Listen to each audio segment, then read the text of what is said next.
This has really gotten me thinking. I've had so many women followers and just people that come onto my page and watch my videos comment on my last video where I gave this man a chance after saying that he didn't realize he hadn't pushed send on a text to me after leaving me on red for an entire weekend. And a lot of y'all are commenting that I shouldn't believe him and that you have your phone with you and and you're checking if you're interested in somebody, you're checking back to see if they've responded. And the fact that he went an entire weekend without realizing he hadn't pressed send, at the minimum says he's not that interested in me because he's not checking his phone. And at the maximum says that he's lying and hiding something. And I think this speaks to a bigger point that ever since I dated somebody that was dishonest and wore a mask and didn't have my best interest at heart, yada, yada, yada, it has literally changed who I am as a person. Like, I no longer give people the benefit of the doubt. I no longer believe men. I am extremely suspicious.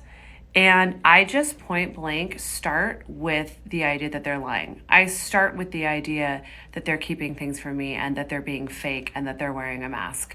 I don't even go to, well, they'll need to prove that they're doing that to me before I will blame somebody of that. I just out the gate assume that every man is, and until they prove me otherwise, I will operate with that foundation and knowledge. And that's sad to me. That's really sad to me.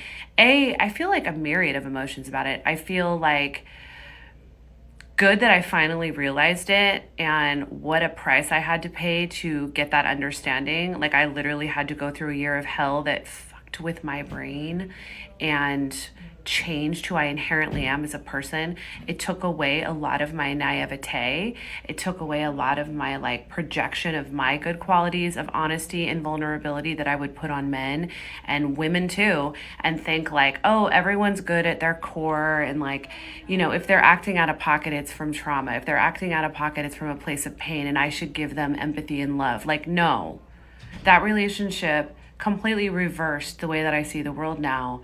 And it's people are in pain and people have had trauma, which makes them manipulative, which makes most people narcissistic and psychologically abusive and or manipulative. And I need to be wary of that. And people have to prove to me that they're trustworthy. They have to prove to me that their trauma has not scarred them to the point where they can't treat people well. And until I see that proof, I will go to my very first assumption, which is that they're coming from a scarred, damaged, and therefore nefarious place.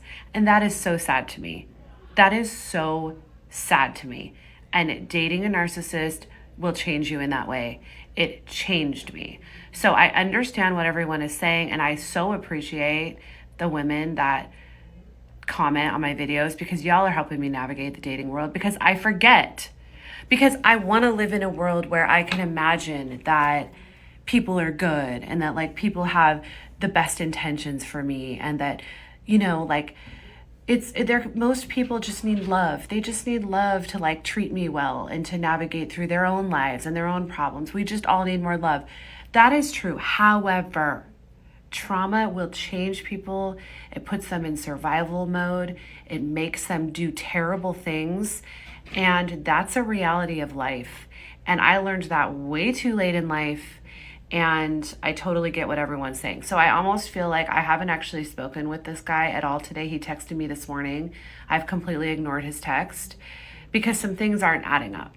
Now that I'm really looking at it from a sober lens of he's probably lying, he's probably married.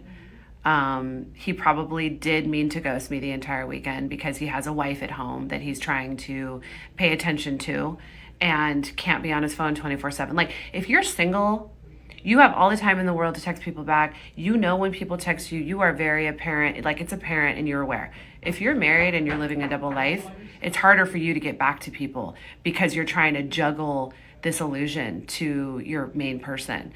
And if I'm looking at it from that lens, all of his behavior totally adds up. So yeah, not responding to him. And I think I'm going to listen to that. And if that's me being delusional, if that's me being a hardened person that, has been jaded by life, so be it. Because I'd rather cancel somebody that's good right out the gate because of what I've learned from my experience with a narcissist and be wrong about that person and just lose my opportunity with them than act from a place of naivete and like projecting my goodness onto them and giving them a chance when they're a dangerous person, and then letting them into my life and letting them into my heart and going through a year of hell, which I just did. Like, no, thank you.